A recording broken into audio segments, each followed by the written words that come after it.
파월 아주 날카로운 눈을 하고 계시죠. 근데 요번에 파월이 완전 쭈구리가 됐죠. 누구 앞에서? 바로 이분 앞에서 파월을 찾아가서 센터 깐 거죠.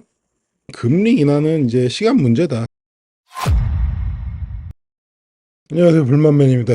시장이 상승할 것 같다가 횡보하고 알트코인도 상승할 것 같다가 또 조정을 받고 이런 순간들이 계속 오면서 저조차도 좀 마음이 흔들리더라고요. 데이터로 비트코인이 상승할 것인가 하락한 것일까를 냉정하게 한번 판단해 보기로 했습니다. 그래서 그 결과를 가져왔으니까 함께 보시죠. 아주 냉정하게 봤습니다. 아주 냉정하게 봤을 때 강력한 상승을 눈앞에 둔 순간이라고 저는 생각을 하고 있습니다. 지금 조정이 나온다고 해서 팔아서는 안 된다라는 생각을 가지고 있습니다. 아주 강력한 상승을 눈앞에 둔 것 같은데, 상승을 눈앞에 두고 있는데 뭐 고래도 매도하고 오르진 않고 이러니까 굉장히 좀 불안한 순간이 계속되고 있거든요. 그래서 데이터들로 한번 정리를 한번 해봤습니다. 자, 먼저 이 양반 파월입니다. 파월 아주 날카로운 눈을 하고 계시죠. 근데 요번에 파월이 완전 쭈구리가 됐죠. 자, 누구 앞에서? 바로 이분 앞에서 파월이 완전 쭈구리가 됐습니다. 트럼프가 계속 파월한테 금리를 낮추라고 했는데 파월이 금리를 낮추지 않고 계속 버티니까, 연준 건물이거든요. 그 연준 건물 공사하는데 개보수를 하면서 돈을 엄청 많이 쓴대요. 그래서 트럼프가 그거를 이제 감시하러 간다는 명목 하에 파월을 찾아가서 센터 깐 거죠. 그래가지고 이렇게 강력한 눈빛을 보내시던 분이 이렇게 쭈구리가 돼버렸습니다. 그래서 트럼프가 아주 강력하게 금리를 내리라고 압박을 하고 있는 모습이죠. 제 생각에는 금리 인하는 이제 시간 문제다. 금리 인하는 할 수밖에 없다. 이렇게 생각을 하고 있고요. 트럼프는 이 양반 좀 심하죠. 과하죠. 3%포인트를 내려라 이렇게 하거든요. 이거는 3%포인트는요 불가능한 거고요. 3%포인트를 한꺼번에 내린다는 건 말도 안 되는 일이고요. 하지만 0.25만 내려도 충분히 좋습니다. 그리고 7월에는 조금 힘들 수 있지만 9월하고 12월에는 거의 인하를 검토한다는 발언이 다수고 그렇게 될 거라고 예상을 하고 있습니다. 그래서 9월의 인하 확률은 현재 지금 63% 이상으로 잡히고 있습니다. 보시면 지금 7월 30일에는 며칠 남지 않았죠? 내일인가요? 내일 금리 결정을 하는데 내일은 금리 인하하지 않는 게 한 97% 정도 확률이고요. 9% 확률로 금리 인하를 안 하는 거고요. 9월에는 63.4%로 내릴 것이다. 그리고 10월에는 금리가 동결할 것이다가 이제 49%고 2월에는 또 한 번 금리를 내릴 수 있다. 이렇게 생각을 하고 있는 거거든요. 한 번 더 내릴 수도 있는 거고요. 금리가 이렇게 하향할 수 있는 어떤 구조를 만들고 있는 겁니다. 그래서 금리가 계속해서 내려갈 수 있기 때문에, 내려갈 거라고 우리가 예상을 하고 있기 때문에 금리 인하는 곧 상승을 의미하는 겁니다. 시장에 돈이 풀리는 거기 때문에 강력한 상승을 불러올 수 있다. 혹시라도 7월에 내일 만약에 동결하지 않고 인하가 나오게 된다면 그거는 굉장한 호재로 작용할 수 있다. 어떤 트리거로 작용할 수 있다. 이렇게 저는 생각하고 있습니다. 물론 그렇게 되진 않고 9월에 뭐 내리겠죠. 9월에 내릴 가능성이 높죠. 미국의 관세 리스크는 이제 어느 정도 진정이 돼서 이제 관리 국면으로 들어갔어요. 일본하고 EU하고 중국까지 거의 협상이 타결이 되고 있고, 중국은 관세 무역 전쟁 휴전이 이어진다고 합니다. 그래서 관세율이 거의 뭐 15% 부근에서 유지가 되는데, 한편 대한민국은 어떠고 있냐? 대한민국은 조금 곤란한 상황을 겪고 있고요. 만약에 관세가 15% 이상 상회해서 타결하면은 코스피가 조정이 가능하고, 코스피가 조정이 가능하면 그들이 올 겁니다. 그들이 이제 코인 시장으로 들어올 가능성이 높습니다. 트럼프 대통령이 23일 날 일본과 역사상 최대 무역 합의했고요. 15% 했고요. 미중 관세 휴전이 90일 연장됐고요. 아마 중국도 15%, 그리고 EU도 15% 상호 관세 합의. 거기다가 이제 한국은 어떤 상황이냐? 한국 기업들 8월 대재앙 막아야 이러고 있습니다. 8월 대재앙을 막아야 합니다. 이제 8월 1일에 관세가 발효되기 때문에 8월 1일 날 어떤 관세가 적용될 거냐는 지켜봐야 됩니다. 그러면 코스피의 반응이 있을 거고요. 15% 이상 관세가 나오면 한국 기업들은 굉장히 곤란한 지경에 처하게 될 겁니다. 고래가 최근 며칠간 8만 BTC를 팔았다고 합니다. 이게 장난이 아니잖아요. 그래서 제가 사실 어제 충격을 받았어요. 8만 BTC를 전부 다 팔았다 그래서 정말 충격을 받았는데, 이 정도의 매도세가 나왔는데 비트코인이 7% 이내에 하락 후 회복을 했습니다. 이거는요, OTC 거래든지 뭐든지 간에 시장이 큰 물량을 받아줄 수 있는 준비가 되어 있다, 그래 볼 수 있겠습니다. 자, 갤럭시 디지털이 8만 BTC를 매도했다고 발표를 했습니다. 초기 투자의 물량이라 그랬는데 어쨌든 간에 이 8만 BTC를 어쨌든 전부 매도했다라고 합니다. 그래서 여기 신고가가 나왔을 적에 요때부터 매도를 시작했다고 합니다. 그래서 이렇게 쭉 매도를 끝냈는데 요 날이 매도 끝난 날이에요. 그러니까 14일에서 25일 요 기간 동안 한 10일 동안 판 걸로 잡히는데요.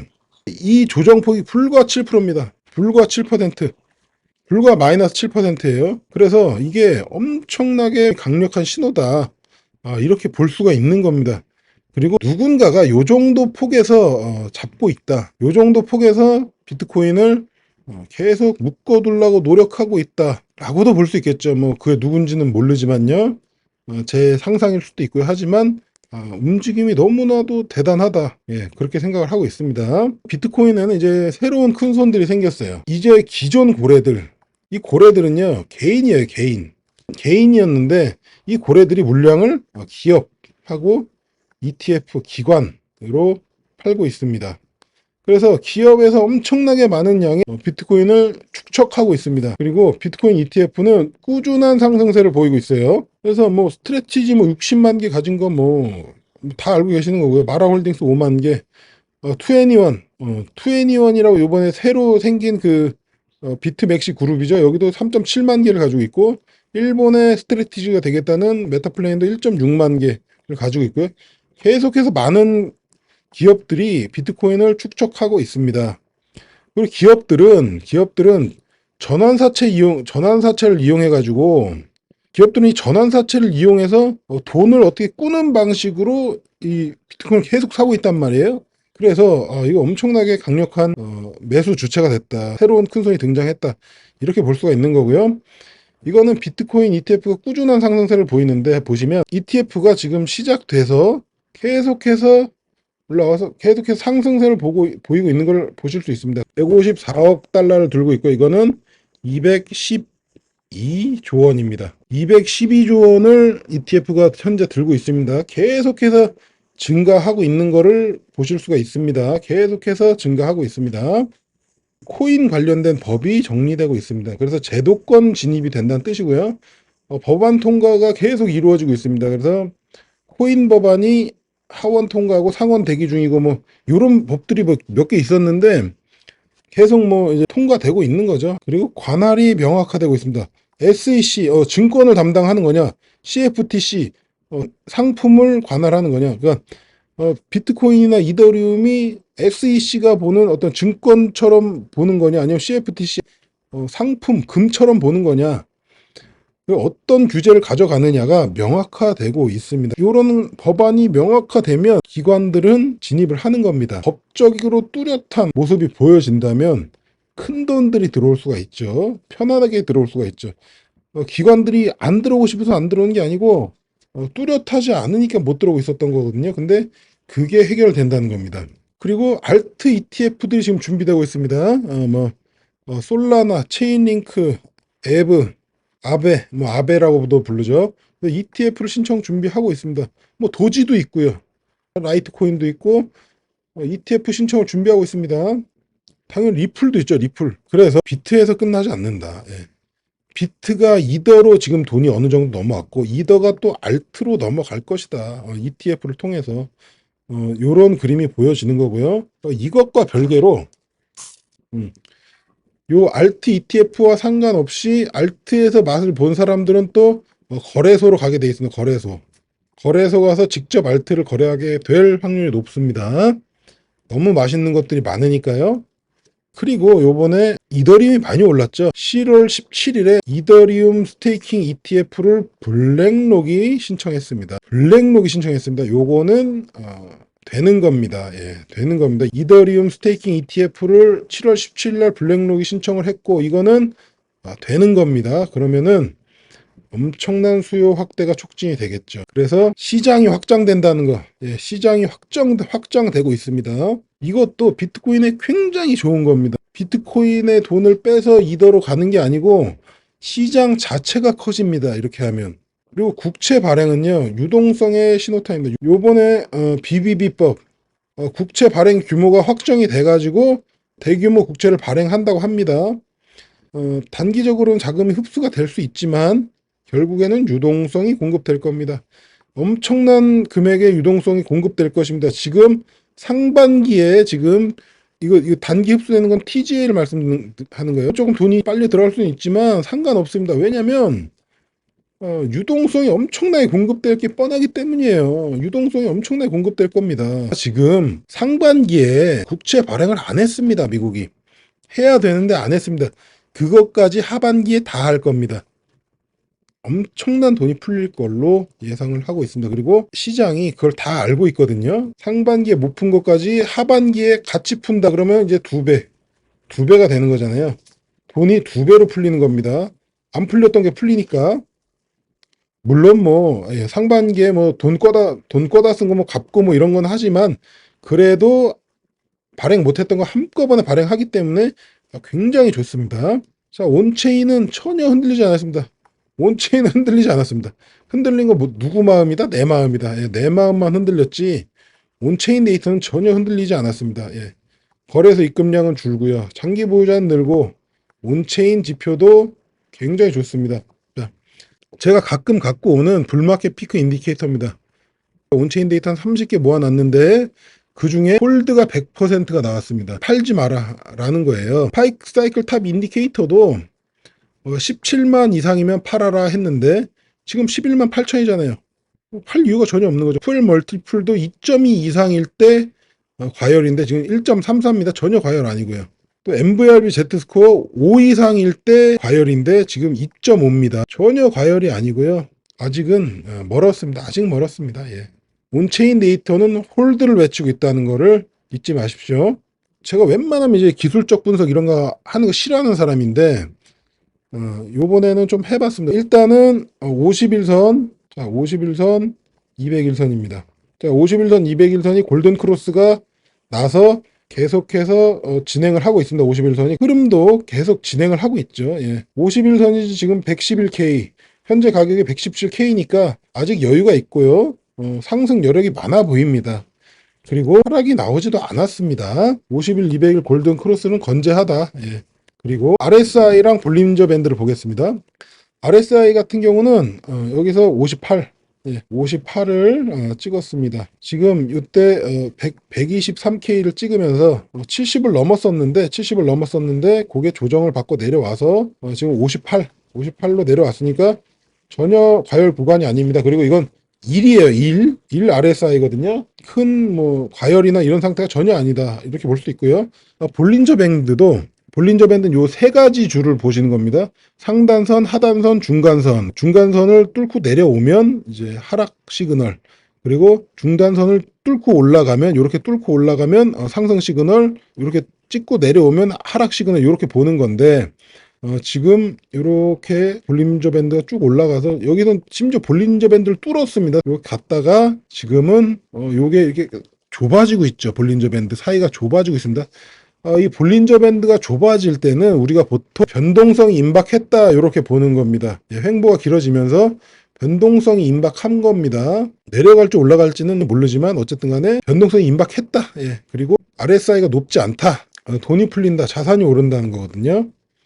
M2가 반등을 시작한 게 2024년 말입니다. 그리고 자금 전이가 예상되는데요.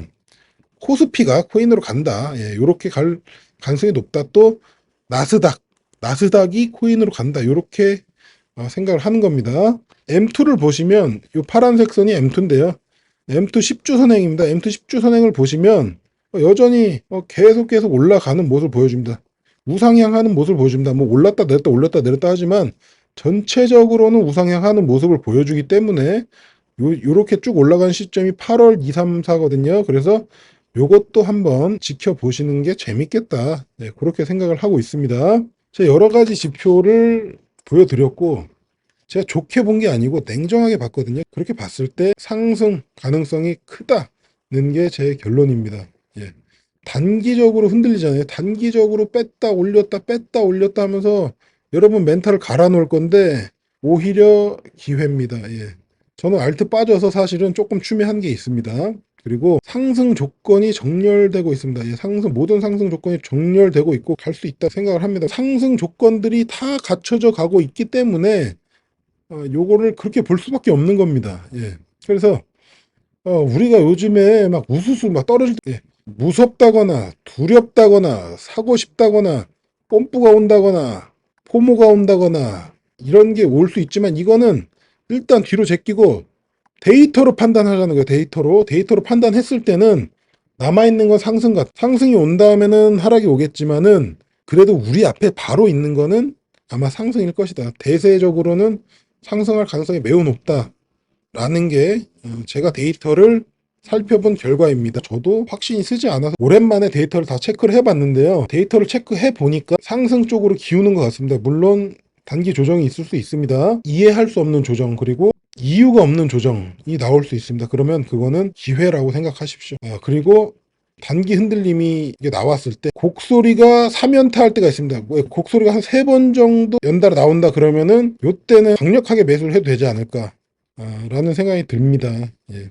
상당히 크게 떨어진다는 얘기거든요. 그때는 오히려 기회일 수 있다라고 생각을 하고 있습니다. 그래서 제 나름대로는 냉정하게 데이터를 읽었고요. 이 이야기를 듣고 판단하시는 거는 본인이십니다. 여러분들은 그에 맞게 마음을 먹으시면 될 것 같습니다.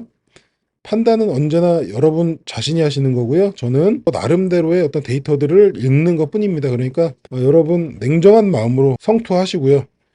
저는 불만맨이었습니다. 또 찾아뵙도록 하겠습니다. 감사합니다.